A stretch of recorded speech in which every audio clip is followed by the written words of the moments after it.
वासांसि जीर्णानि यथा विहाय नवानि गृह्णाति नरोपराणि तथा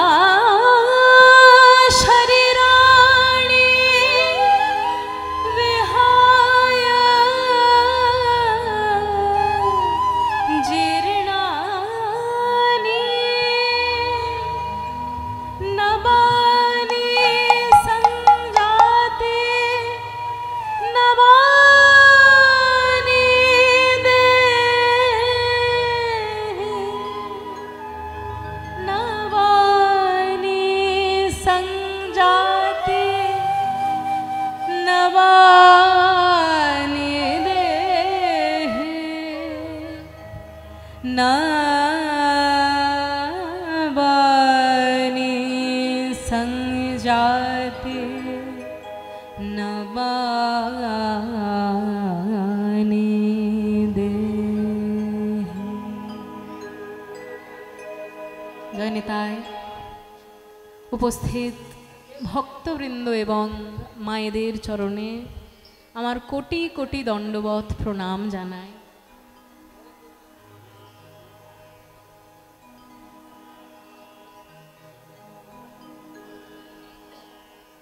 আজ আমরা অত্যন্ত দুঃখের একটি দিনে সবাই সমবেত হয়েছি।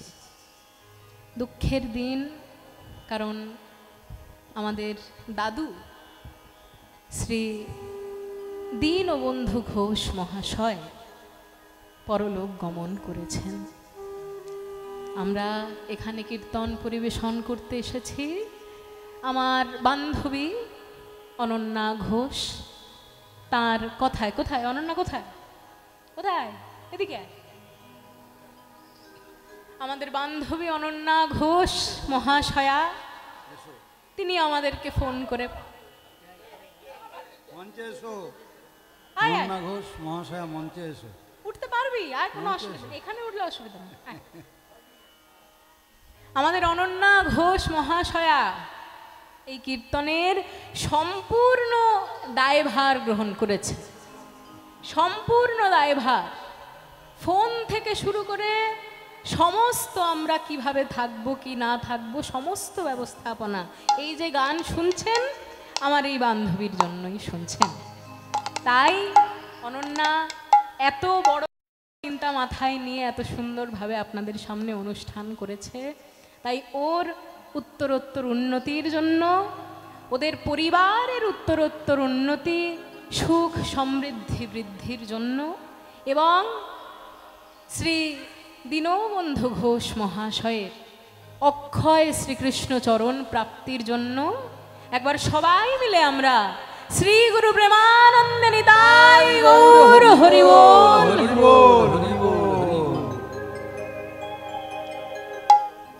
সেই দাদুর অনুষ্ঠানে যখন আমি গান গাইতে এসেছি, দুঃখ তো হবেই। পরিবারের কোনো সদস্য, আর তার থেকেও বড় কথা পরিবারের মুকুটমণি, তারা যখন চলে যান সেটি তো দুঃখের বিষয়ই বটে। কিন্তু তবু এই মৃত্যু নিয়ে শ্রীমদ্ ভগবত গীতায় যেটি বলা আছে, আমি সেই শ্লোকটি দিয়েই আজকে শুরু করেছি। শ্লোকটি কি? वासांसि जीर्णानि यथा विहाय। वासांसि जीर्णानि, बास কথাটির মানে কি? বাস মানে হলো জামা কাপড়। वासांसि जीर्णानि, जीर्ण মানে পুরনো, তাই তো?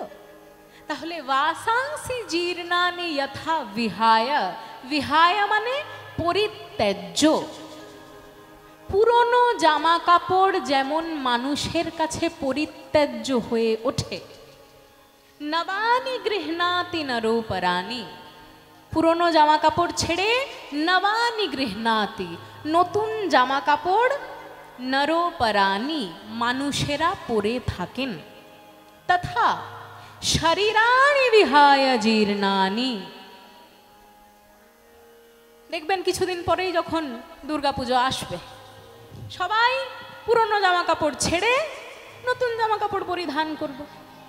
অনুষ্ঠানের সময় মানুষেরা যেমন নতুন জামা কাপড় পরবে বলে পুরনো জামা কাপড় ছেড়ে দেয়, তেমনি তথা শরীরাণি বিহায় জীর্ণানি, আমাদের শরীরও যখন একবার পূর্ণ হয়ে যায়, কালের দ্বারা জীর্ণ হয়ে যায়, তথা শরীরাণি বিহায় জীর্ণানি, তাই অন্যানি সংজাতি নবানি দেহি, আমাদের আত্মা সেই পুরনো শরীর ছেড়ে আবার নতুন শরীরের দিকে ছুটে যায়। আত্মা যে শরীর ছেড়ে যায় সেই দিকে যেমন মৃত্যু ঘটে, তেমনি সেই আত্মা যেই শরীরে প্রবেশ করে সেই দিকে আবার জন্ম ঘটে। কাজেই মৃত্যু এবং জন্ম একটা মুদ্রার এপিঠ ওপিঠ ছাড়া আর কিছুই নয়। এবার আপনাদের মনে তো একটা প্রশ্ন উঠতে পারে যে তুমি বললে জীর্ণানি মানে পুরনো, এবার এমন প্রচুর মানুষ হতো অনেক সময় পৃথিবী ছেড়ে চলে যান যাদের বয়স অতটা হয়নি, তাই না?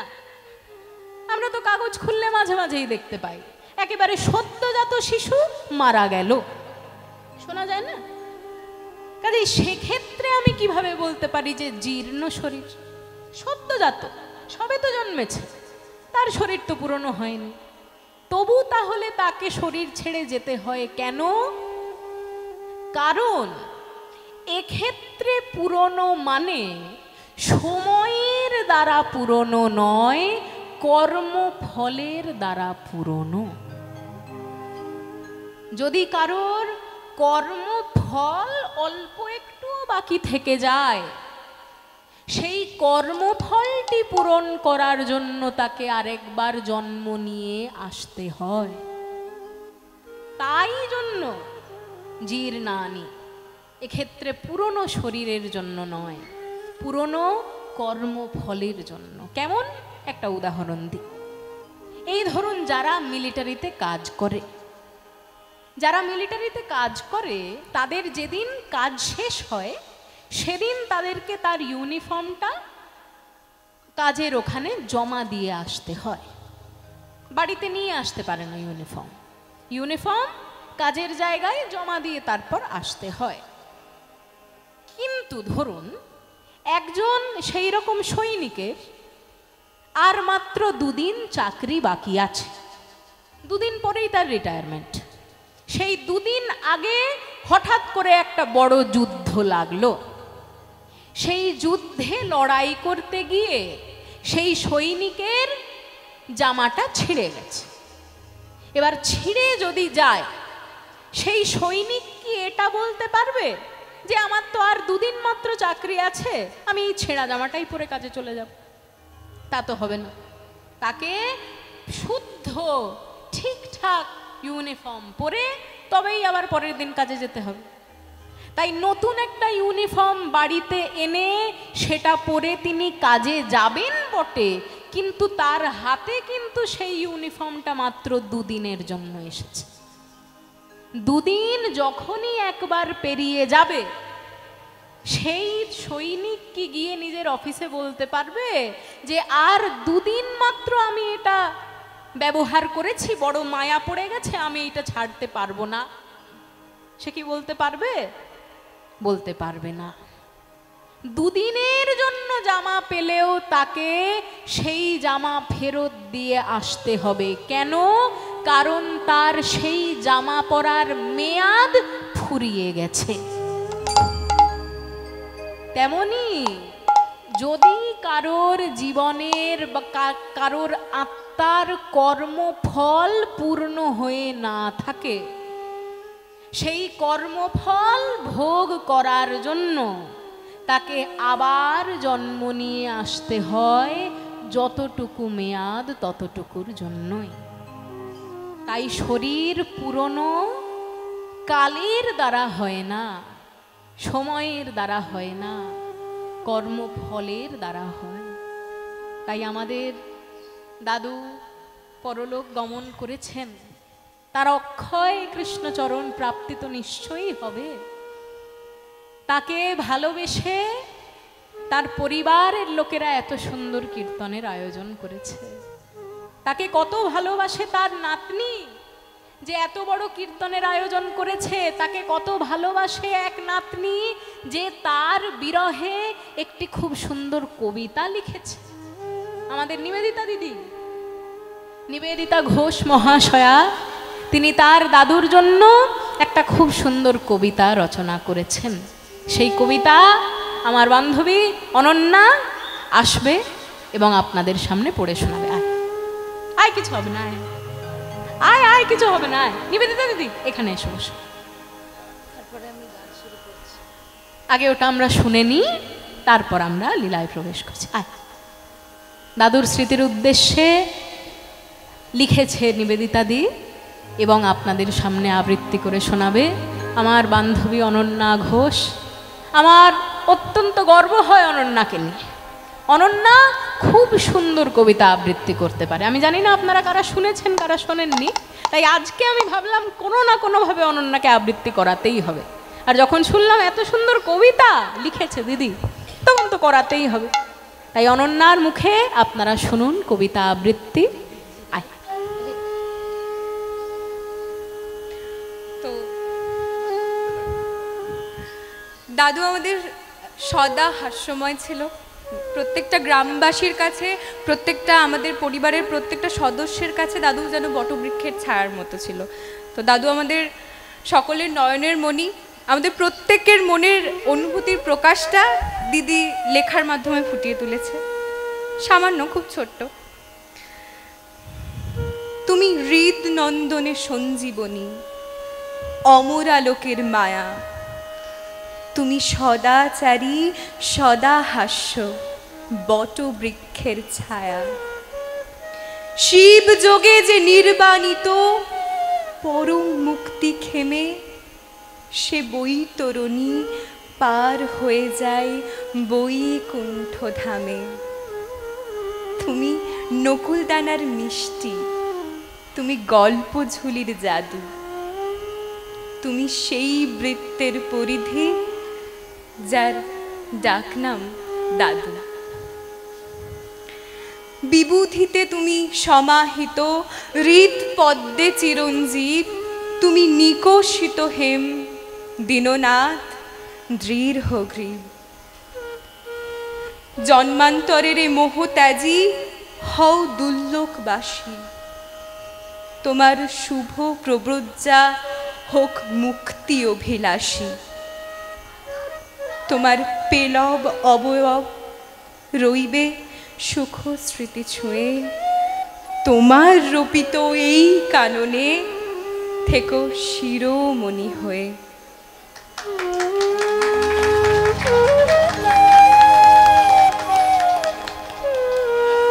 আমাদের অনন্যা এত সুন্দর কবিতা আবৃত্তি করলো, আপনাদেরকে শোনালো। সবাই আশীর্বাদ করবেন নিবেদিতা দিদির এই লেখার হাত এবং অনন্যার এত সুন্দর কবিতার প্রতিভা যেন আরও অনেক অনেক দূরপ্রসারী হয়। সবাই মিলে একবার তাদের পরিবার এবং আবার দাদুর কৃষ্ণচরণ প্রাপ্তির জন্য সবাই মিলে হরিধ্বনি করে নিই, তারপর কীর্তন শুরু করব। শ্রী গুরু প্রেমানন্দে নিতাই গৌর হরি বল। এতক্ষণ আমরা শুনলাম মহাপ্রভুর কি অবস্থা। মহাপ্রভু আমার কাঁদিয়া রজনী পোহায় পোহায়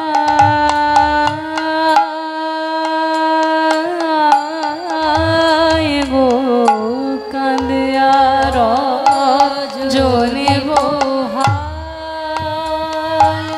পোহায় গো, কাঁদিয়া প্রভু আমার গম্ভীরা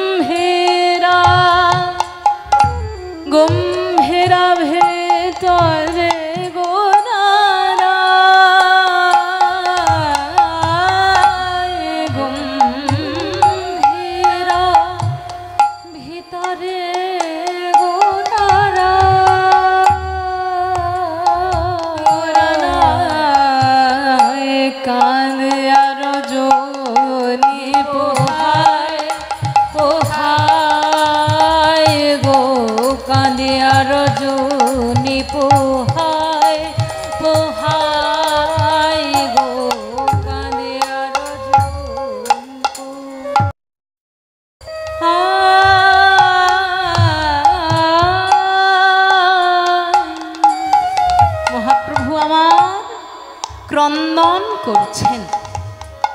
কোথায় ক্রন্দন করছেন?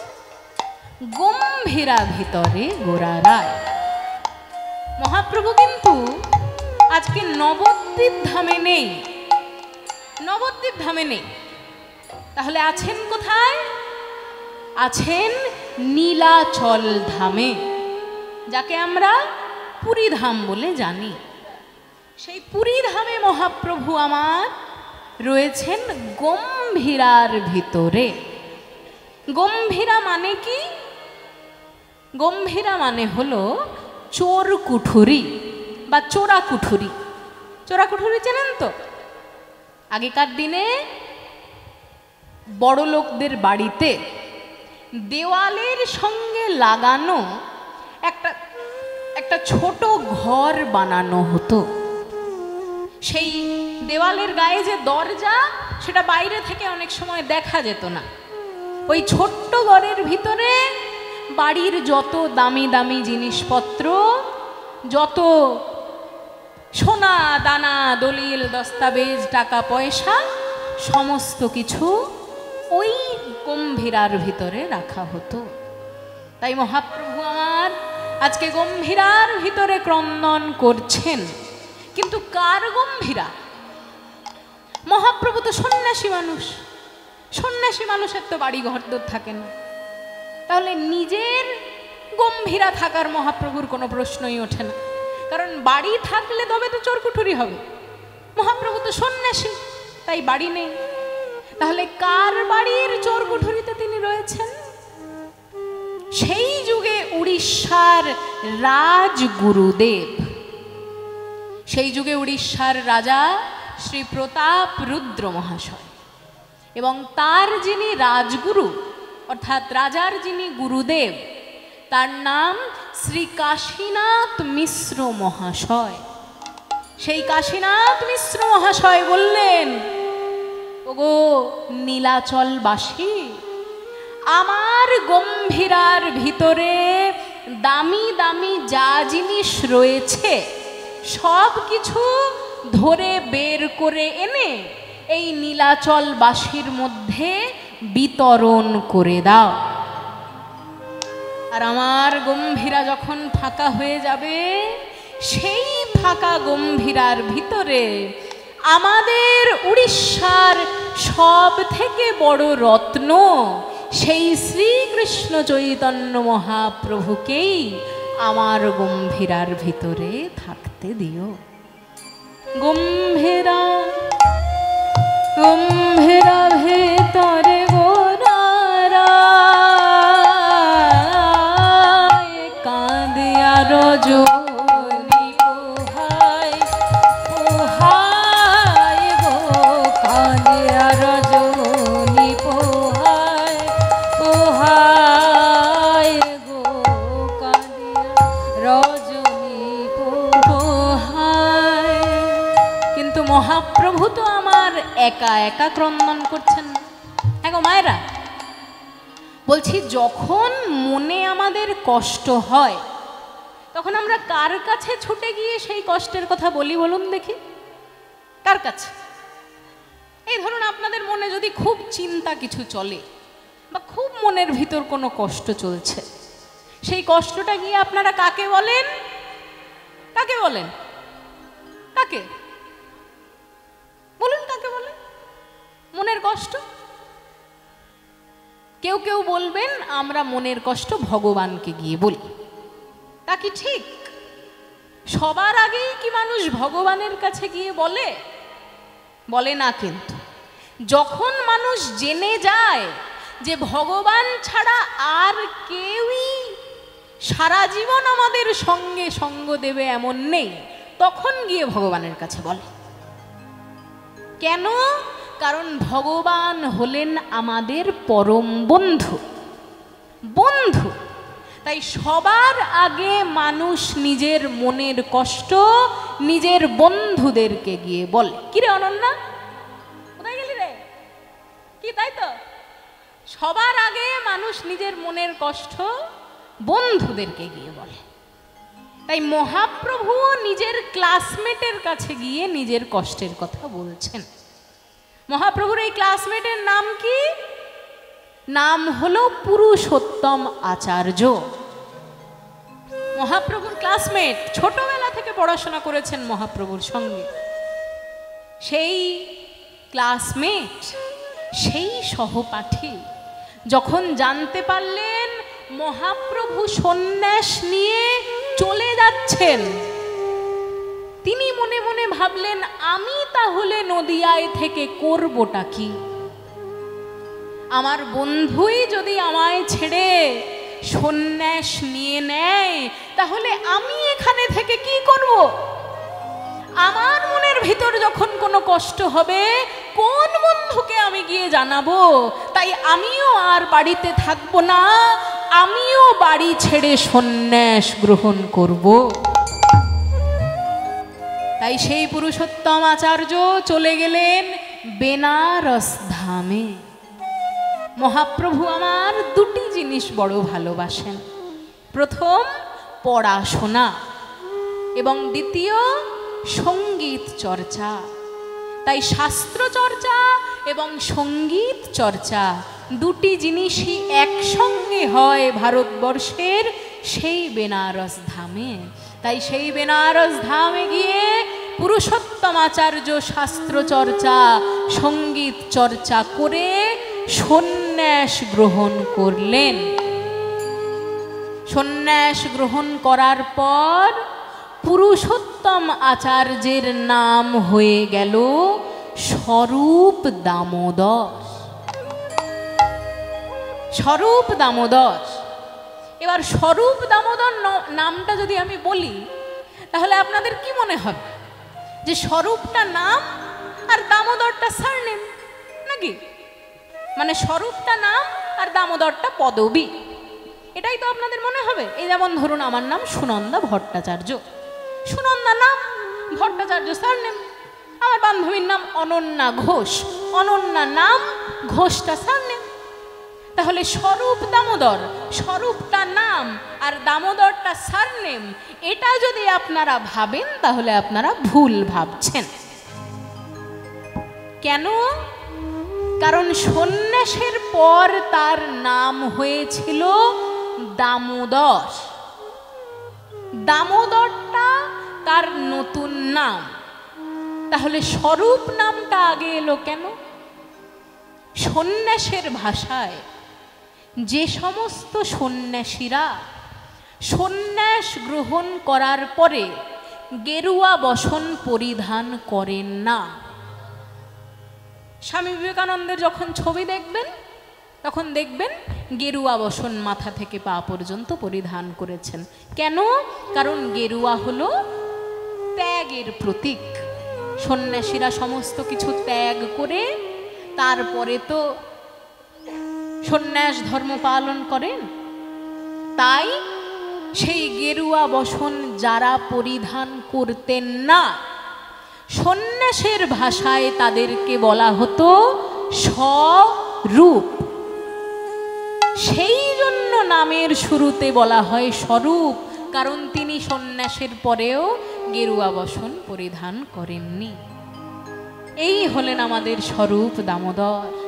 তাই মহাপ্রভুর মনে যখন আজ কষ্ট হয়েছে, মহাপ্রভু আর কারোর কাছে না গিয়ে নিজের বন্ধু স্বরূপেরও গলায়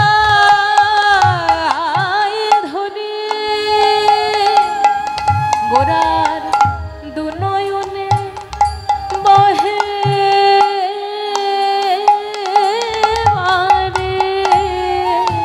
আর স্বরূপেরও গলায় ধরি আজ দুনয়নে বহে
পোহায় গো আরণে পোহায়। মহাপ্রভু আমার ক্রন্দন করছেন। এমন সময় ঘটল এক ঘটনা। কি ঘটনা? একজন সাধারণ ভক্ত। আচ্ছা মায়েরা, ভক্ত আর সাধারণ ভক্তের মধ্যে তফাৎ কি বলুন দেখি?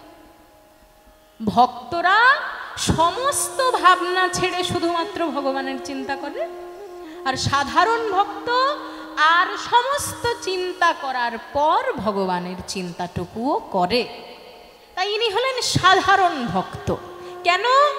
কারণ পরিবারে রয়েছেন, গৃহস্থ ভক্ত, পরিবারের চিন্তাও তো করতে হবে। একজন গৃহস্থ মানুষ যদি ভাবলো আমার পরিবার যা হয়ে যাক, খেতে না পেলে খেতে না পাক, আমি ভগবানের কথা শুধু চিন্তা করি, এটা যদি কোনো গৃহস্থ মানুষ ভাবেন তাহলে সেটা তার মহাপাপ হবে, তাই না? গৃহস্থ মানুষ যদি হন তাহলে তার প্রধান কর্তব্য হলো আগে নিজের সংসারের প্রতিরক্ষা করা, আর দ্বিতীয় কাজটি হলো সংসারের সমস্ত কাজ মিটে গেলে নিজের সমস্ত চিন্তাটুকু সৎ কার্যে বা ভগবানের চরণে প্রতিদান করে দেওয়া, তাই না? তাই তিনি হলেন সাধারণ ভক্ত। পরিবারের জন্য সকাল থেকে রাত অবধি কাজ করেন, কিন্তু দিনের মধ্যে একটা সময়, সারা দিনের মধ্যে একটা সময় তিনি বেছে নিয়েছেন, আমি আর কিছু করব না, শুধু ভগবানের নাম করব। সেই সময়টা কখন? আচ্ছা মায়েরা, আপনারা একটা কথার উত্তর দিন। সন্ধেবেলা সারাদিন কাজ করে আসার পর পুজো করাটা ভালো, নাকি সকালবেলা পুজো করে তারপর কাজে বেরিয়ে যাওয়াটা ভালো? কোনটা বেশি? হ্যাঁ, কোনটা বেশি ভালো বলুন? হ্যাঁ, সকাল। কেন সকালে? দেখবেন বেশিরভাগ মানুষ কিন্তু সন্ধে দেওয়াটা খুব ভালোভাবে করে। ব্রহ্ম মুহূর্তে পুজো হলো কিনা অত জানার দরকার নেই, কিন্তু সন্ধেতে আমি যদি পুজো না করি তাহলে খুব অসুবিধা। কিন্তু ত্রিসন্ধ্যাতেই যে পুজো করতে হয় সেই চিন্তা গৃহস্থ মানুষরা ভুলেই যায়। কেন সন্ধেবেলা কাজটা করেন? যে যারা ধরুন বাড়িতে থাকে, যে সমস্ত মহিলারা বা যে সমস্ত পুরুষেরা কাজে যাচ্ছেন তাদের ব্যাপারটা আলাদা, কিন্তু যারা বাড়িতে থাকেন তারা কেন সন্ধেবেলার পুজোটা ঠিকভাবে করেন? কারণ সকালবেলা স্বামীকে কাজে বেরোতে দেবেন, তার জন্য খাবার দাবার তৈরি করতে হবে, বাচ্চা ছেলে স্কুলে যাবে তার জন্য ব্রেকফাস্ট তৈরি করতে হবে, তার টিফিনের ব্যবস্থা করতে হবে। সকালবেলা এতগুলো কাজ, সকালবেলা যদি শুধু ভগবানের নাম চিন্তা করি তাহলে কি হবে? তাই সকালবেলা অনেকে পুজো না করে সন্ধেবেলায় পুজো করে। কিন্তু সারাদিন কাজ করার পরে যদি কোনো মানুষ কোনো কাজ করতে বসে, তাতে কি মন যায়? তাতে কি শরীরের সম্পূর্ণ বল দিয়ে সেই কাজটি করা যায়? যায় না।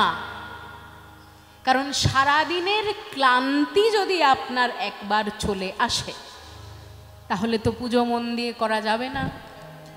তাই সবার আগে সেই ব্যক্তি ভাবলো সারাদিন কাজ করে আসার পর ভগবানের পূজায় হয়তো আমি মন দিতে পারবো না, তাই সকালবেলা স্নান করার পরে পূজা করে তারপর আমি কাজে যাব। তাই সেই ব্যক্তি প্রত্যেক দিন সকালে উঠে স্নান করতে যেত পুরীর সমুদ্রে, পুরীর সমুদ্রে স্নান করে যেত জগন্নাথ মন্দিরে পূজা করবে বলে। এবার এই যে পুরীর সমুদ্র থেকে জগন্নাথ মন্দির, এটা প্রায় 2 কিলোমিটার মতন দূরত্ব। এই 2 কিলোমিটার রাস্তা যে সে যাবে পায়ে হেঁটে, ওই পায়ে হেঁটে যেতে যেতে কারোর সঙ্গে দেখা হয়ে গেল তাই গল্প করতে শুরু করে দিলাম, তা কিন্তু সে করতো না। পথে যেতে যেতে ওই সম্পূর্ণ রাস্তাটা জুড়ে সে গান গাইতে গাইতে যেত। কি গান? ভজ শ্রীকৃষ্ণ কহ শ্রীকৃষ্ণ লহ শ্রীকৃষ্ণের নাম রে। ভজ শ্রীকৃষ্ণ কহ শ্রীকৃষ্ণ লহ শ্রীকৃষ্ণের নাম রে।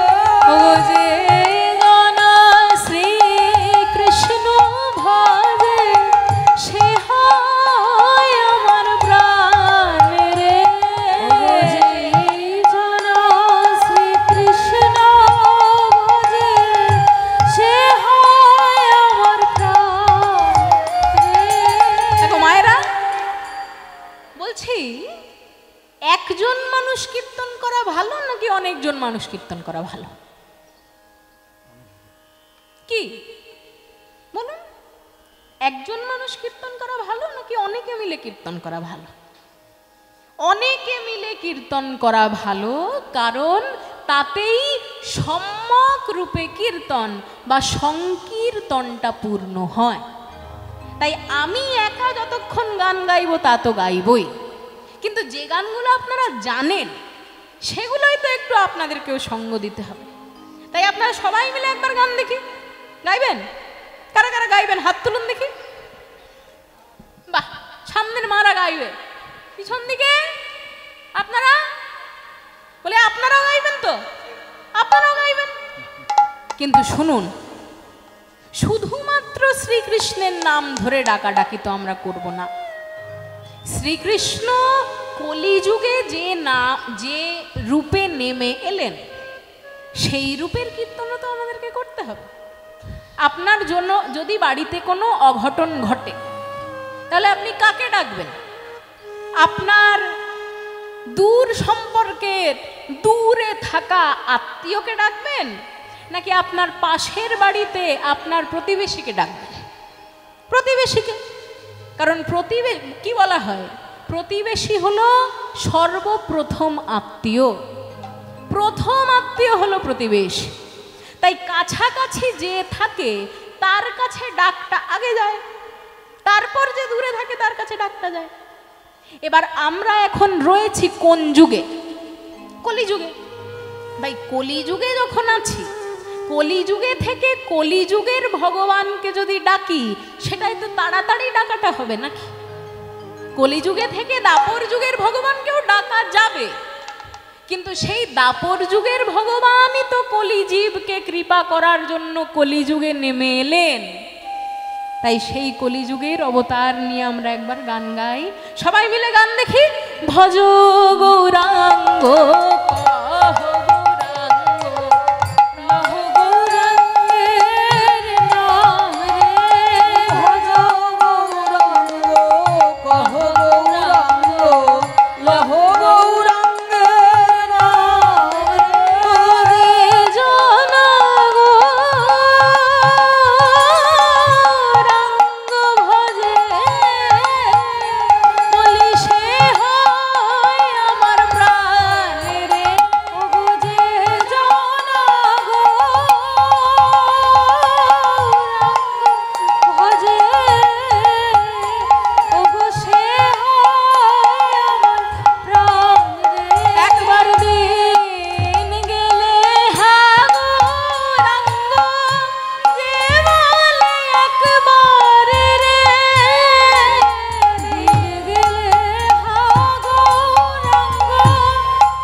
মহাপ্রভুর কানে পৌঁছাবে না ভাবছেন?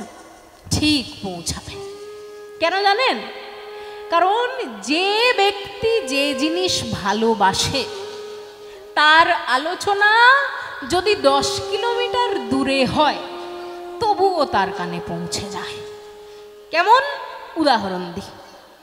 যে সমস্ত মেয়েরা ঝগড়া জিনিসটি বড় ভালোবাসে, তাদের কানে 10 কিলোমিটার দূরে ঝগড়া হলেও ঠিক এসে পৌঁছায়। ওই দেখ ঝগড়া হচ্ছে, ছুটে যায়। কাজেই যে যা ভালোবাসে। একটা উদাহরণ আরেকটা দিই, কিছু মনে করবেন না, এটা একটু পার্সোনাল উদাহরণ। কি জেঠু দিই উদাহরণটা? শোনো, এই জেঠুর কিছুদিন আগে নাতির অন্নপ্রাশন হয়েছে। সেই নাতির অন্নপ্রাশনে আবার নতুন নাতনি হয়েছে আবার কিছুদিন আগে। ভারী ভাগ্যবান মানুষ।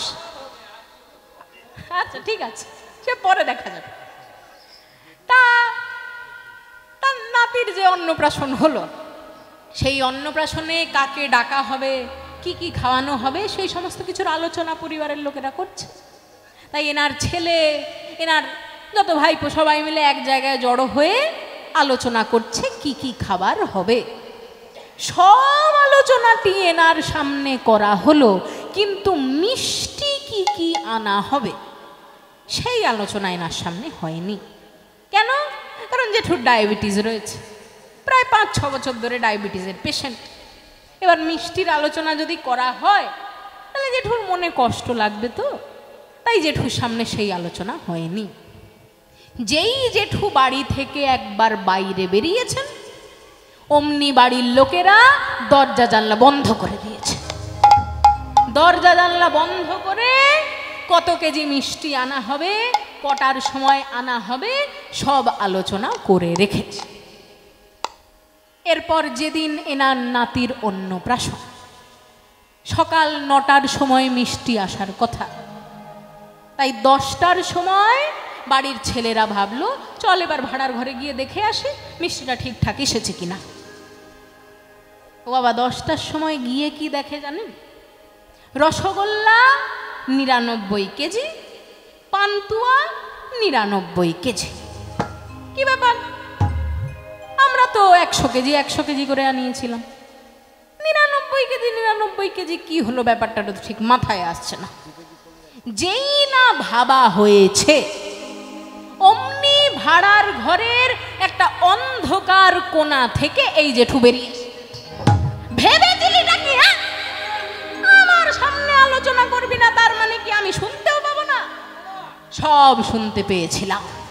তোরা বলেছিলি 9টার সময় মিষ্টি আসবে, তো তাই আমি ভোর 6টা থেকে এখানে লুকিয়ে বসে আছি।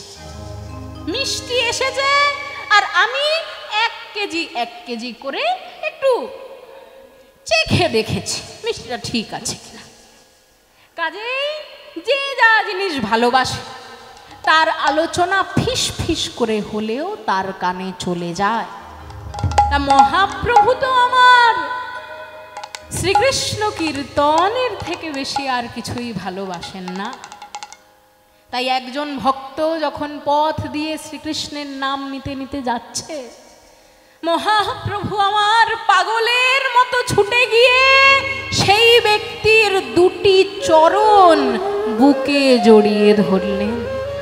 উন্মাদেরও প্রায় গোরা ছোটে ছোটে ধায়, উন্মাদেরও প্রায় গোরা ছোটে ছোটে ধায়, উন্মাদেরও প্রায় গোরা ছোটে ছোটে ধায়। বলো বলো, এক্ষুনি এখানে শ্রীকৃষ্ণ নাম করছিল, কে সেই ব্যক্তি বলো? আর যে করে গোবিন্দ নাম ধরে তার পায়, যে করে গোবিন্দ নাম ধরে তার পায়। চিন্তা করে দেখুন, একজন সাধারণ ভক্ত যে সকালবেলা শ্রীকৃষ্ণের নাম নিয়ে পথে হেঁটে যায়, যে সকালবেলা জগন্নাথের পূজা না করে কাজে বেরোয় না, সেই ভক্ত যখন দেখছে যে সেই জগন্নাথ দেব, সেই শ্রীকৃষ্ণ কলিযুগে যে মহাপ্রভু রূপে নেমে এলেন, সেই মহাপ্রভু এসে তার দুটি চরণ ধরেছে,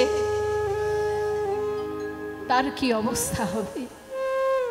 সেই ব্যক্তি বলছে, হে মহাপ্রভু, দয়া করে আপনি আমার দুটি চরণ ছেড়ে দিন, কারণ আপনি যদি আমার চরণ ধরে থাকেন তাতে আপনার কি পাপ কি পুণ্য হবে আমি জানি না, কিন্তু আমার নিশ্চয়ই মহাপাপ হয়ে যাবে প্রভু, তাই দয়া করে আপনি আমার দুটি চরণ ছেড়ে দিন। কিন্তু মহাপ্রভু বললেন, ভাই আমি তোমার চরণ ছাড়ব না। কেন জানো? কারণ তুমি আমার সামনে শ্রীকৃষ্ণের নাম মুখে নিয়েছ, তুমি শ্রীকৃষ্ণের নাম মুখে নিয়েছ, তার মানে তুমি নিশ্চয়ই জানো শ্রীকৃষ্ণকে কোথায় পাওয়া যাবে। ভাই, এতদিন আমি শ্রী গোবিন্দকে খুঁজছি, আজ পর্যন্ত পাই নাই, তুমি যদি জানো আমায় বলে দাও আমি তাকে কোথায় পাবো। জানো যদি আমায় বলে দাও গো, জানো যদি আমায় বলে দাও, ভাই তুমি জানো যদি আমায় বলে দাও গো, জানো যদি আমায় বলে দাও, বলো আমি কোথা গেলে পাবো তারে, জানো যদি আমায় বলে দাও গো, কোথায় গেলে পাবো তারে, জানো যদি আমায় বলে দাও গো, বলো আমি কোথা গেলে পাবো তারে। তুমি যার নাম শোনায় আমায় পাগল করলে, জানো যদি আমায় বলে দাও, যার নাম শোনায় আমায় পাগল কইলে, জানো যদি আমায় বলে দাও, যার নাম শোনায় আমায় পাগল কইলে, জানো যদি আমায় বলে দাও গো। তাই এত বলে ওরা চাঁদের লোরে নয়ন ভাসে, এত বলে ওরা চাঁদের লোরে নয়ন ভাসে, পুরব পড়ল মনে কহে বাসুঘোষে, পুরব পড়ল মনে কহে বাসুঘোষে, কিবা পুরব পড়ল মনে কহে বাসু ঘোষে রে, পুরব পড়ল মনে কহে বাসু, কহে বাসু ঘোষে রে,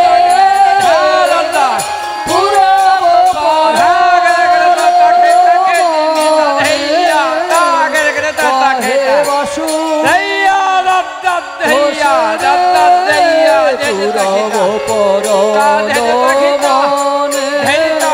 কহে বাসু, পুরব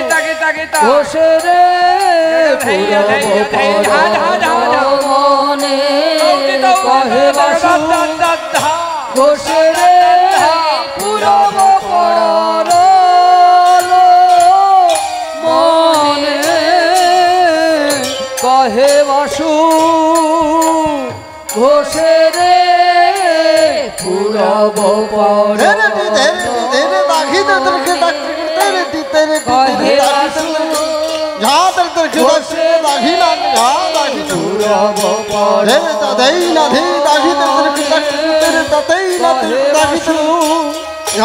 ঘোষে রে, পুরব পড়ল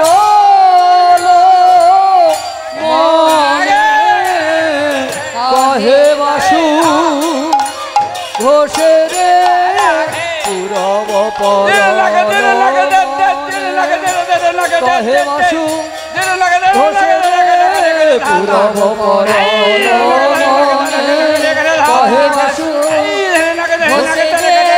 পুরব কহে বাসু ঘোষে রে পুরব কহে বাসু ঘোষে রে পুরব কহে বাসু ঘোষে রে পুরব মনে কহে বাসু ঘোষে রে পুরব মনে কহে বাসু ঘোষে রে পুরব মনে কহে বাসু ঘোষে রে পুরব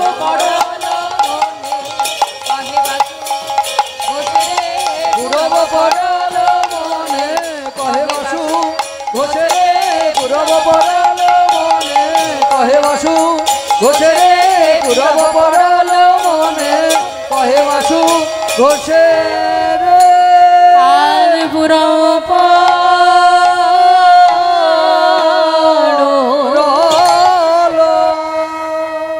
এতক্ষণ আমরা গৌরচন্দ্রিকা সাধন করলাম।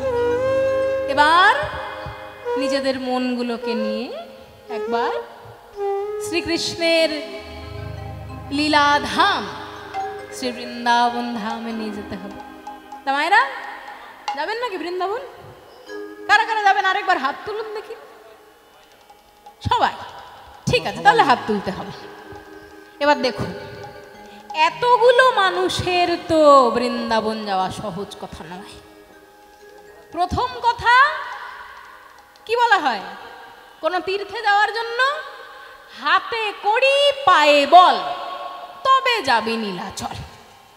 শুধু পুরীধাম নয়, যে কোনো তীর্থে যেতে গেলে হাতে কড়ি আর পায়ে বল থাকা বড় প্রয়োজন।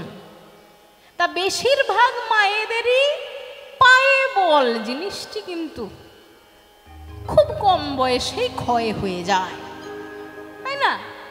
কাজেই মায়েরা বলবেন বাবা পায়ে বল তো অত নেই, কেমন ভাবে যাব। আর বাবারা বলবেন অকারণ টাকা পয়সা খরচা করে কি কোনো লাভ আছে? যদিও ভগবানের কাছে যাওয়াটা অকারণ নয়, কিন্তু তবু আপনি তো কীর্তনিয়া, তা কীর্তনিয়া হয়ে যখন এসেছেন তাহলে খরচার কথা অত বলবেন না, কিভাবে বিনামূল্যে বৃন্দাবন যেতে পারি সেটা বলুন। তাহলে বিনামূল্যেই বৃন্দাবন নিয়ে যেতে হবে, কিন্তু কোনো কিছু খরচা না করে কিন্তু বৃন্দাবন যাওয়া যায় না। কাজেই টাকা পয়সা খরচা আপনার হবে না, আর হাঁটুতে বলও বেশি লাগবে না। এই জায়গায় বসে বসেই আপনারা বৃন্দাবন চলে যেতে পারবেন, কিন্তু দুটি হাতে করতালি এবং মুখে হরি হরি বলে। ঠিক আছে, তাহলে বিনামূল্যে বৃন্দাবন যাওয়া যেতেই পারে, তাই না? তাই সবাই মিলে একবার গান দেখি। আমার দোহাররা একটু চুপ থাকবে, আমি একটা লাইন আপনাদেরকে শোনাবো, আপনারা একটু দোহার কি করে আমাকে বলুন। বলুন দেখি। একবার চল রে আমার মন, গান। একজন গাইলে কি করে হবে? এতগুলো লোক বসেছেন আপনারা, সবাইকে তো গাইতে হবে। সবাই মিলে গান দেখি। একবার চল রে আমার মন, গান।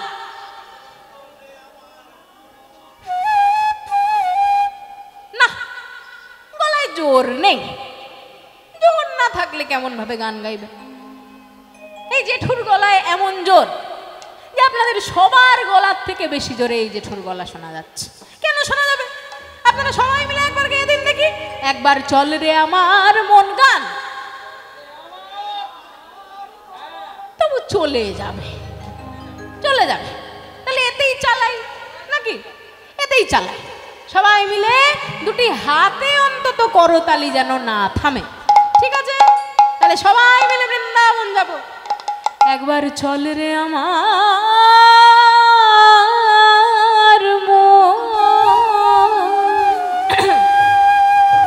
আমার মন মন রে, কেবা যমুনা পুলিনে শ্রীধাম বৃন্দাবন। একবার চল রে, একবার চল রে, একবার চল রে আমার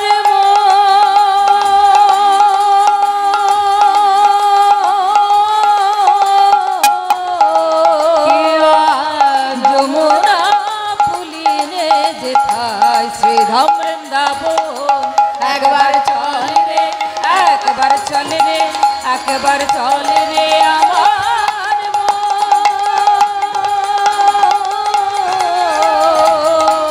যমুনা পুলিনে যেথায় শ্রীধাম বৃন্দাবন।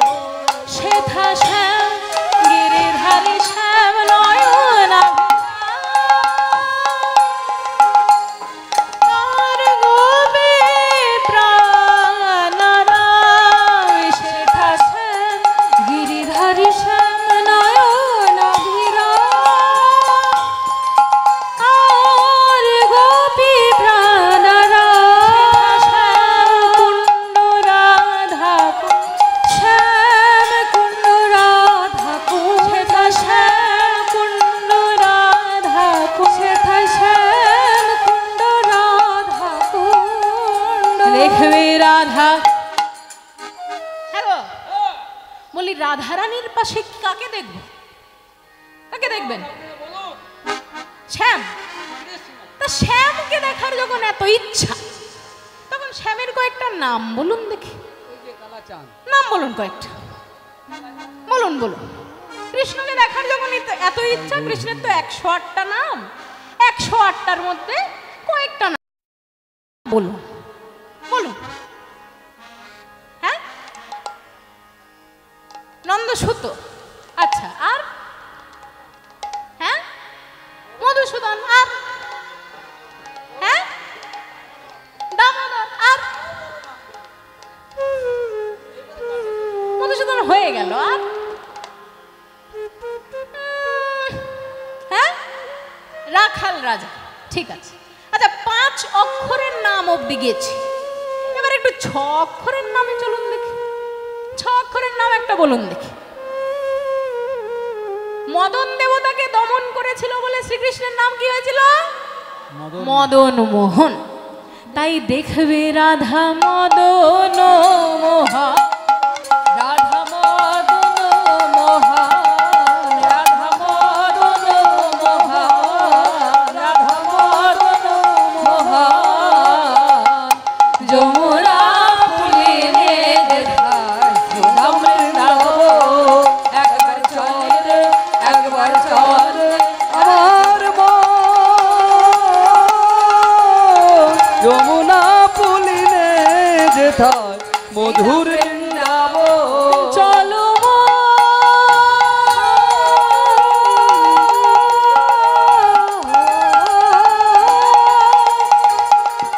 মধুর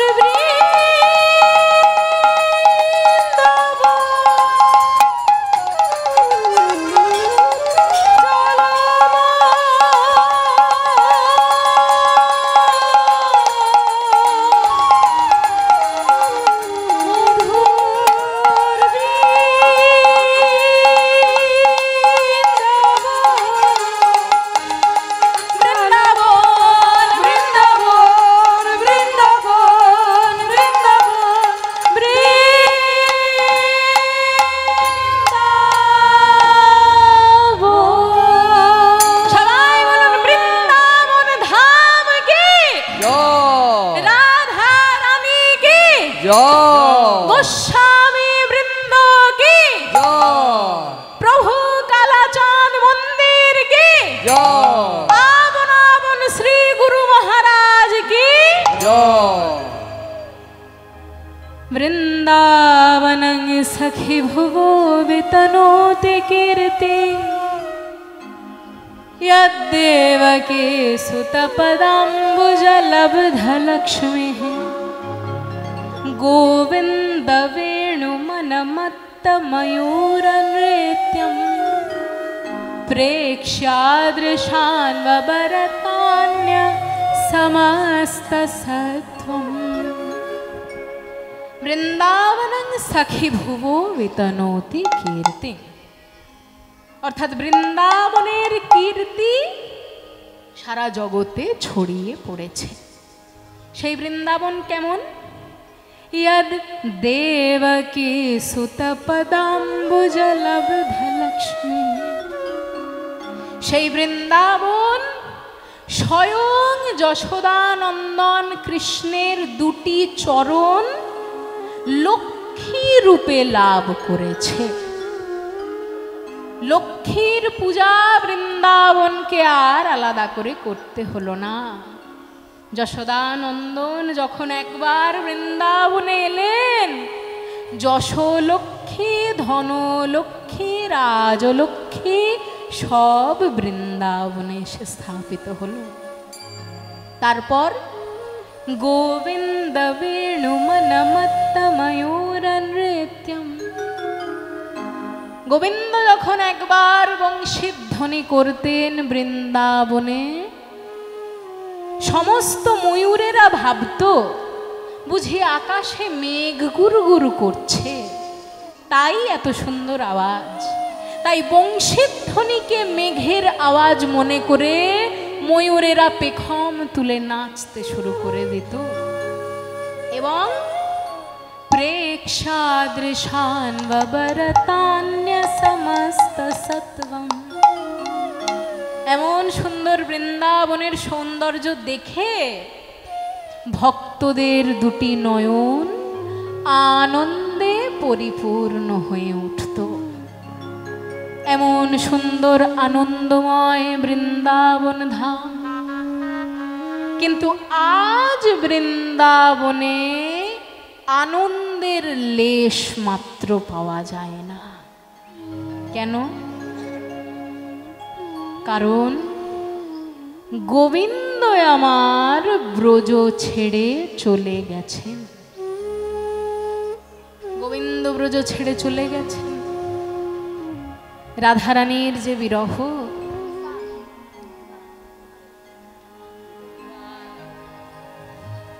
রাধারানীর যে বিরহ, বৈষ্ণব সাহিত্যে বলা হয়েছে এই রাধারানীর বিরহ প্রায় 100 বছরের বিরহ। কখনো রাধারানী বলছেন, ওরে সখী রে, গোবিন্দ যেদিন আমায় ছেড়ে গেল না, সেদিন আমায় কি কথা দিয়ে গেছিল জানিস? আমার দুটি হাত ধরে কথা দিয়ে বলেছিল গোবিন্দ যে রাধে, তুমি চিন্তা করো না, আমি কালকেই তোমার কাছে ফিরে আসবো। কিন্তু কাল কাল কাল করতে করতে আমার যে জগৎ ছেড়ে যাওয়ার কাল চলে এলো সখী। আমার গোবিন্দ তো আমার কাছে এলো না। কাল বলি কালা গেল মধুপুর, সে কালে কদিন বাকি। আমার যৌবন সায়রে সরিতেছে ভাটা, তাহারে কেমনে রাখে। বলছেন সখী রে, গোবিন্দ আমাকে ছেড়ে চলে গেছে, তার কোনো দুঃখ আমার নেই, জানিস তো। গোবিন্দকে আমি দেখতে পাচ্ছি না, তার দুঃখ কিন্তু আমার নেই। আমার দুঃখ কিসের জানিস? গোবিন্দ যতদিনে আমার কাছে আসবে, ততদিনে যদি আমার যৌবন কাল শেষ হয়ে যায়, তাহলে আমি গোবিন্দের সেবা করব কেমন করে? যৌবনকে তো কেউ ধরে রাখতে পারে না সখী। আমার গোবিন্দের এই যৌবন কালে আমি যে সেবা করতে পারতাম, যৌবন সায়র থেকে যদি একবার ভাটা শুরু হয়ে যায়, আমার গোবিন্দের কি আর আমি সেবা করতে পারবো? না না না, আমি আজকে পারছি না। গোবিন্দকে না দেখে আমি আজকে থাকতে পারবো না। তাই আমি আজকে গোবিন্দকে দেখতে চাই। গোবিন্দকে যদি আমি দেখতে না পাই, তাহলে আমি গোবিন্দের একটি ছবি নিজের হাতে আঁকবো। গোবিন্দকে দেখতে না পেয়ে আমি থাকতে পারছি না সখী। তাই আমার গোবিন্দের ছবি আমি নিজের হাতেই আঁকবো। এই যে আমার সামনে মাটি, এই মাটিটা একটু ভালোভাবে ভিজিয়ে দে, মাটি ভিজে গেলে নরম হয়ে যাবে তো, সেই নরম মাটিতেই আমি তাহলে ছবি আঁকব। মায়েরা, একটা কথা বলি, যে সমস্ত মায়েদের স্বামী পরলোক গমন করেন, হয় পরলোক গমন করেন বা কর্মসূত্রে প্রবাসে থাকেন, সেই সমস্ত মায়েদের কি অবস্থা হয় জানেন?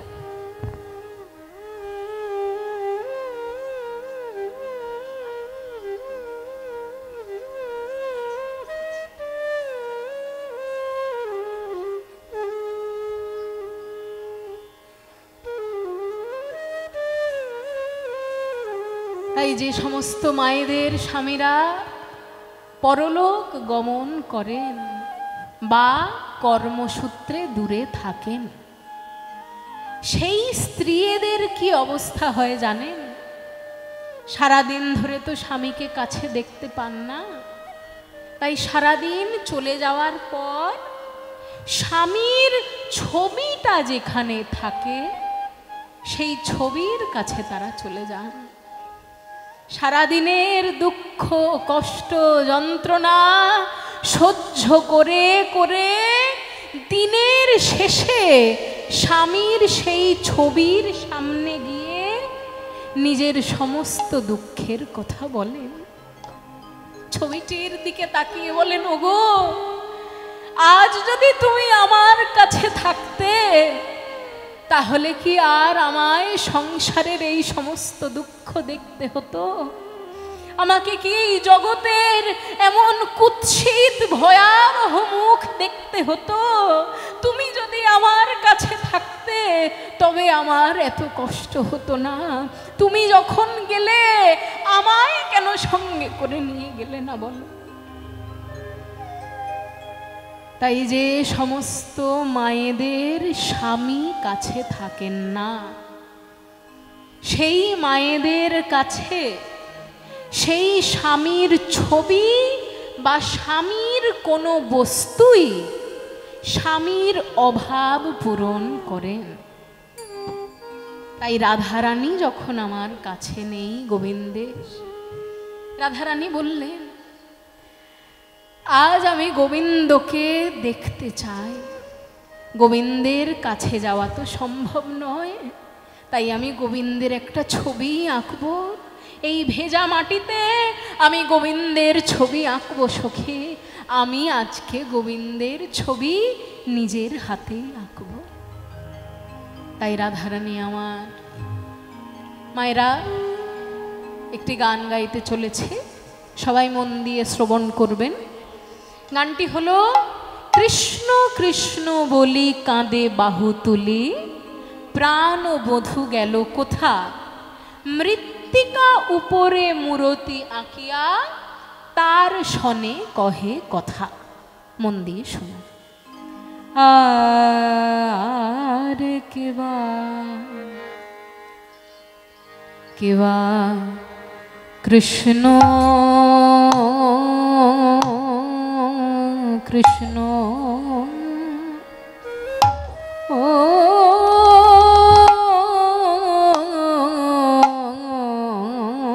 বলে, কৃষ্ণ কৃষ্ণ বলে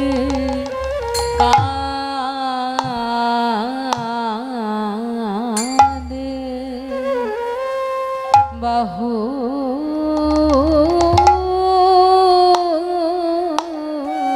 কাঁদে বাহু তুলে, বলে প্রাণ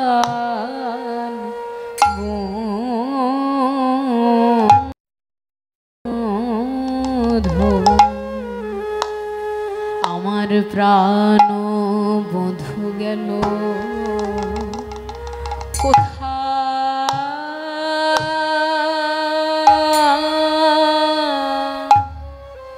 ধনের আমার কত নয়ন্তর, মৃত্যুকা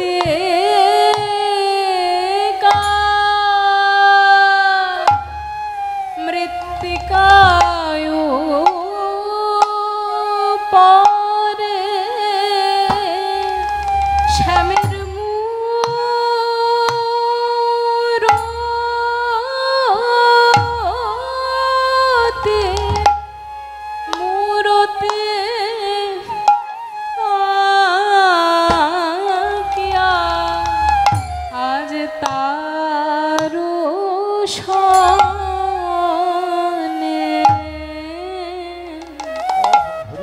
তারু সনে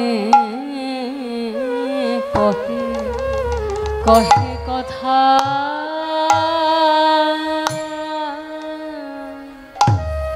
ধনির আমার কত নাই অন্তরে ব্যথা বৃত্তি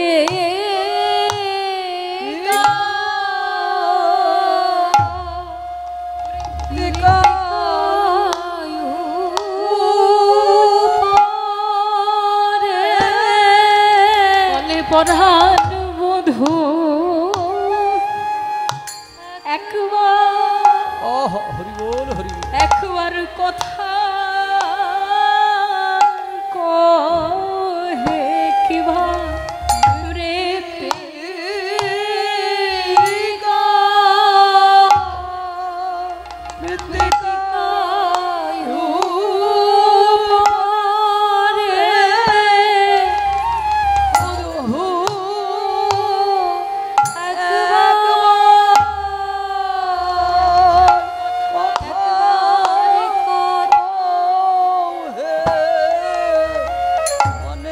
অনেক দিন তো কথা শুনি কিবারেতে একবার কথা কহে তোমার কথা কেমন কথা জানো বধূ তোমার কথা তো শুধু কথার কথা নয় বধূ তোমার কথা যে হৃদয় জুড়ানো কথা হরি বল হরি বল হরি বল। তব কথামৃতম তপ্ত জীবন কবি ভিড়িতম কলমশাপঃ শ্রবণ মঙ্গলম শ্রীমদাততম ভুবি গৃণন্তি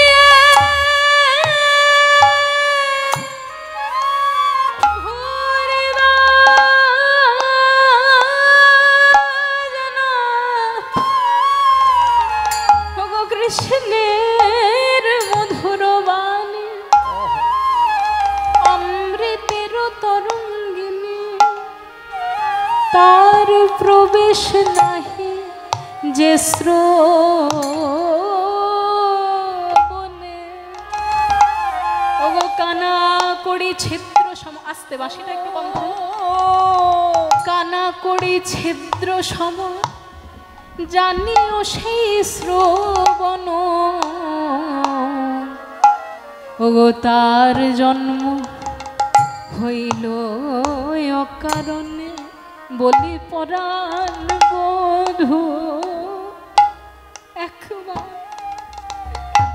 কথা কহে আমি অনেক দিন তো শুনি নাই হে বধূ একবার কথা কহে আমি অনেক দিন তো শুনি নাই হে পরাণ বধূ একবার কথা কহে আমি অনেক দিন তো শুনি নাই হে পরাণ বধূ একবার কথা কহে আমি অনেক দিন তো শুনি নাই হে পরাণ বধূ একবার কথা কহে আমি অনেক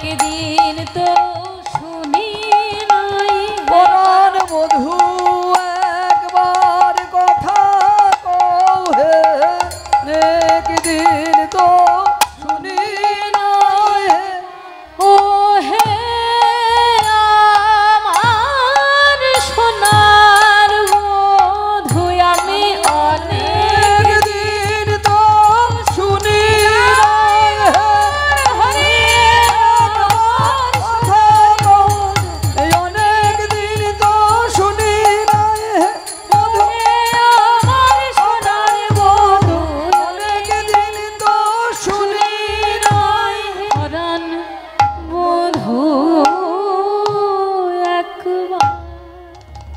কথা কহে আমি অনেক দিন তো শুনে নাই কিবা কৃষ্ণ কৃষ্ণ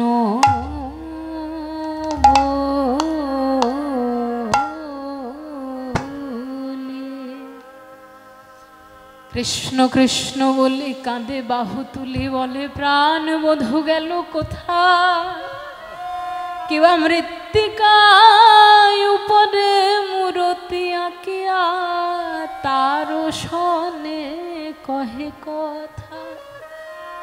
রাধারানী যে আঁকা শুরু করলেন, কোথা থেকে আঁকা শুরু করলেন?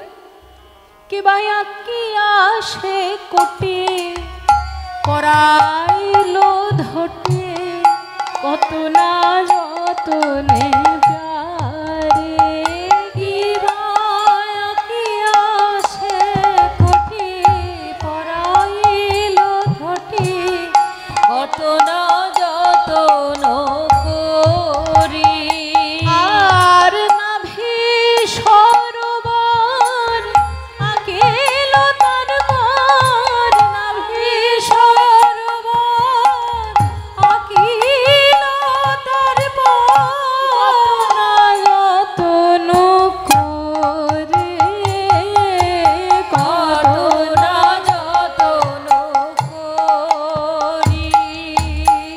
রাধারানী আমার ছবি আঁকা শুরু করলেন, কিন্তু কোথা থেকে আঁকা শুরু করলেন? আচ্ছা মায়েরা আপনারাই বলুন।